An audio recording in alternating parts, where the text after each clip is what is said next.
Hello friends. Java language सीखने की series में आज हम देख रहे हैं हमारा लेक्चर 11 जिसमें हम देखेंगे इंपोर्ट कीवर्ड का जावा में यूज़ कैसे किया जाता है। इंपोर्ट एक कीवर्ड है जावा में और इसे दूसरे पैकेजेस की क्लासेस को अगर हम अपने प्रोग्राम में यूज़ करना चाहते हैं तो यूज़ किया जाता है। इसको समझने के लिए हम एक एग्जाम्पल बनाते हैं। मान लीजिए आप जो एप्लीकेशन बना रहे हैं वो जिस फोल्डर में स्टोर करेंगे वो फोल्डर है माय ऐप। अब आप चाहते हैं कि इसके अंदर दो पैकेजेस हों। एक पैकेज में कुछ क्लासेस हैं, दूसरी पैकेज में कुछ क्लासेस हैं। पैकेजेस का कॉन्सेप्ट हम पिछले वीडियो में देख चुके हैं। अब पैकेज वन में एक क्लास है, सपोज कीजिए एग्जाम्पल, और दूसरे पैकेज में एक क्लास है स्टूडेंट। तो मैं ये चाहता हूँ कि एग्जाम्पल क्लास में मेन फंक्शन हो और उसमें मैं स्टूडेंट क्लास का ऑब्जेक्ट बनाऊँ। तो आप समझ सकते हैं कि एक पैकेज की क्लास की कोडिंग करूँगा और उसमें दूसरे पैकेज की क्लास को यूज़ करूँगा और यहाँ पे इंपोर्ट कीवर्ड का यूज़ होगा। तो आइए देखते हैं ये होगा कैसे। तो ये मेरा एक फोल्डर है, इसमें मैं एक न्यू फाइल बनाता हूँ। ये न्यू फाइल होगी example.java।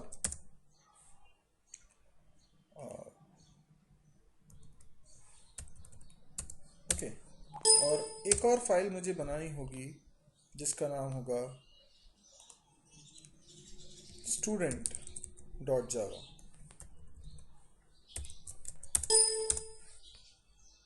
पहले student.java की कोडिंग करते हैं। student.java में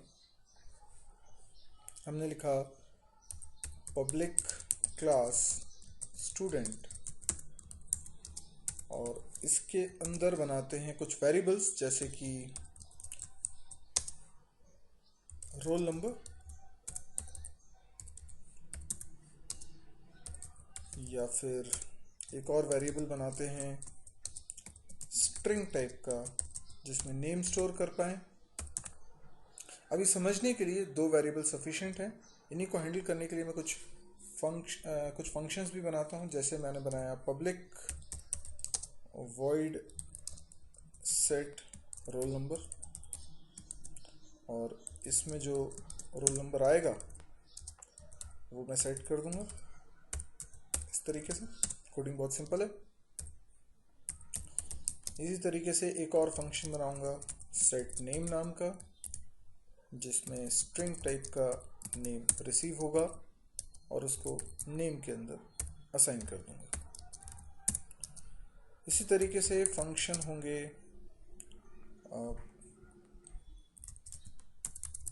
रिटर्न टाइप होगा इंट गेट नेम या गेट रोल नंबर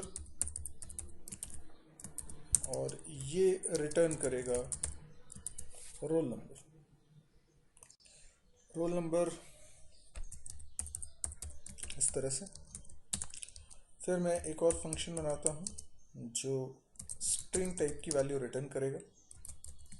क्या स्ट्रिंग रिटर्न करेगा नेम। तो इसमें हमने लिखा रिटर्न नेम। तो ये हमारी क्लास बनके तैयार हो।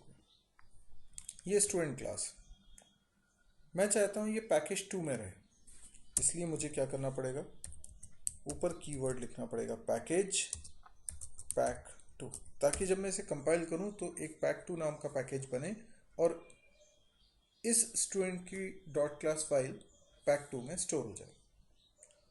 चलिए अब बात करते हैं दूसरी फाइल की, example.java। example.java में भी मैंने लिखा public class example. Example class के अंदर हमें बनाना है main function.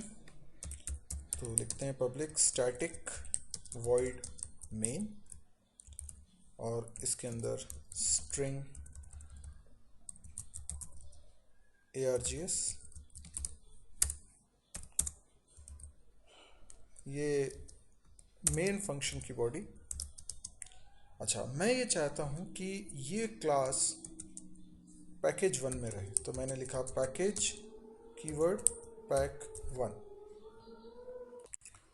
Pack one package के अंदर ये क्लास होगी जब मैं कंपाइल करूँगा। अच्छा, लेकिन मेरे को अब यहाँ पर लिखना है स्टूडेंट क्लास का ऑब्जेक्ट बनाने वाली स्टेप। लेट से मैंने लिखा S1 असाइन न्यू स्टूडेंट। इस तरीके से हम ऑब्जेक्ट बनाते हैं, लेकिन ये स्टूडेंट क्लास दूसरे पैकेज में है इसलिए ये एरर देगा। तो इस एरर को दूर करने के लिए मुझे लिखना पड़ेगा इंपोर्ट। देखिए ये इंपोर्ट कीवर्ड का यूज, हम इंपोर्ट के बाद लिखने वाले हैं जिस पैकेज को हमें इंपोर्ट करना है पैक 2, और उसके अंदर की जिस क्लास को इंपोर्ट करना है स्टूडेंट। तो अगर आप यहाँ पे स्टूडेंट की जगह एस्ट्रिक लगा देंगे तो इसका मतलब होगा पैक 2 के अंदर जितनी क्लासेस हैं वो सारी की सारी इंपोर्ट हो जाएंगी, और या फिर आपने एक पर्टिकुलर क्लास का नाम लिखा हुआ है तो वही क्लास इंपोर्ट होगी। अब आप इस क्लास का इस्तेमाल कर सकते हैं, अगर ये लाइन नहीं लिखेंगे तो आप ये इस्तेमाल नहीं कर सकते। तो अब मैंने यहाँ पर कुछ स्टेप्स और लिख दी। S1 dot set roll number, और इसमें रोल नंबर रख दिया 100। मैंने लिख दिया S1 dot set name, name में मैंने रख दिया सौरभ। फिर मैंने लिखा system dot out dot println, और इसमें लिख देता हूँ रोल नंबर। रोल नंबर की वैल्यू मुझे प्रिंट करानी है, तो इसके लिए मैं फंक्शन कॉल करूँगा S1 dot gate roll number. ये फंक्शन हमने बनाया हुआ है। इसी तरीके से एक और बार मैं सिस्टम डॉट आउट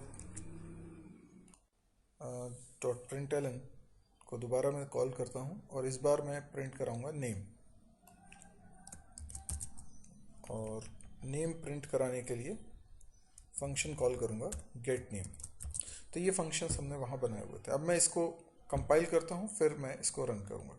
ठीक है, तो इसको मैंने सेव कर लिया है। ओके, अब कंपाइल करने के लिए किस तरह से कंपाइल करते हैं, मैं कमांड प्रॉम्प्ट ओपन करता हूँ, और मैंने G ड्राइव में इसको रखा हुआ है जावा प्रोग्राम्स फोल्डर में। तो मैं लिखता हूँ जावा सी। अब देखिए मेरे को इन दोनों फाइल्स को कंपाइल करना है, आप साइड बाय साइड देख सकते हैं। तो देखिए मैंने कंपाइल करने के लिए लिखा जावा सी। अब मैं सबसे पहले स्टूडेंट डॉट जावा फाइल को कंपाइल करता हूँ। मैं लिखूँगा यहाँ पर अगर मैं ऐसा लिखता हूँ स्टूडेंट डॉट जावा, तो ये गलत तरीका होगा लिखने का, क्योंकि मुझे पैकेज भी क्रिएट करने हैं। तो मैं लिखूँगा -d space dot space. -d एक तरह की कमांड है डायरेक्टरी बनाने के लिए, यानी पैकेज फोल्डर बनाने के लिए, और स्पेस देकर मैंने लिखा है डॉट, जो कि करंट फोल्डर को डिनोट कर रहा है। करंट फोल्डर मेरा कौन सा है, जावा प्रोग्राम्स। तो ये जावा प्रोग्राम्स ही फोल्डर है जिसके अंदर ये जावा फाइल रखी है, और मैं इसी के अंदर पैकेज बनाना चाहता हूँ। तो मैंने पैकेज का नाम तो लिखा नहीं, लेकिन वो स्टूडेंट डॉट जावा के अंदर पैकेज का नाम लिखा हुआ है। तो अभी मैं इसको कंपाइल करने वाला हूँ। आप देखेंगे कि एक फोल्डर यहाँ पर बन जाएगा, और उसके अंदर स्टूडेंट डॉट क्लास फाइल भी स्टोर हो जाएगी। तो जैसे ये कंपाइल होता है, यहाँ पर एक आप फोल्डर देखेंगे बनता हुआ। ये देखिए ये पैक 2 नाम का फोल्डर बन गया, और इसके अंदर अगर हम देखें तो इसके अंदर डॉट क्लास फाइल भी मौजूद है। तो इसी प्रकार से मेरे को और भी क्लासेस को कंपाइल करना है। इसमें मैं लिखने वाला हूँ जावा सी -d डॉट एग्जाम्पल, मुझे यहाँ स्पेस देनी चाहिए, डॉट जावा। तो जैसे ही मैंने इसको किया, आप देखेंगे यहाँ पे एक पैक1 नाम का भी बन गया है, और इसके अंदर है डॉट क्लास फाइल। ठीक है, अब इस प्रोग्राम को मुझे रन करना है। रन किसको करना है मुझे, तो मुझे एग्जाम्पल फाइल को रन करना है जावा। तो मैं पैकेज का नाम लिखूँगा पैक1 डॉट एग्जाम्पल। हम देखेंगे कि इसमें आउटपुट क्या आता है। ये देखिए रोल नंबर 100, नेम सौरभ, और यही हमने कोडिंग करी थी। तो आई होप आपको ये समझ में आया होगा किस तरीके से काम होता है। आप जैसे यहाँ पे जैसे यूज़र डिफाइंड क्लासेस को इंपोर्ट कर रहे हैं, वैसे हम प्री डिफाइंड क्लासेस को भी इंपोर्ट करने के स्टेटमेंट्स लिख सकते हैं। इसके एग्जांपल्स हम अपने नेक्स्ट वीडियो में देखेंगे। तो यदि आपको ये वीडियो पसंद आया हो तो आप इसे लाइक करिए। अगर आपको लगता है कि इस तरह के और वीडियोस आप देखना चाहते हैं, काफ़ी यूज़फुल हैं, तो आप इस चैनल को सब्सक्राइब करिए। मेरे बाकी के चैनल्स देखने के लिए आप mysurgy.com साइट को विज़िट करिए और C++, डेटा स्ट्रक्चर, PHP जैसे और भी चैनल्स को आप देख सकते हैं। आप इस वीडियो को अपने फेसबुक वॉल पे सब्सक्राइब करना ना भूलें। यदि आपको लगता है कि ये आपको भी काम आया है और भी कई लोगों को काम आ सकता है, तो आपका ऐसा करना इसको बहुत ज़्यादा लोगों तक स्प्रेड करा देगा, और जितने ज़्यादा लोग इसको देखेंगे उतने ज़्यादा लोग ये बेसिक बातें आसानी से सीख पाएंगे। Thank you.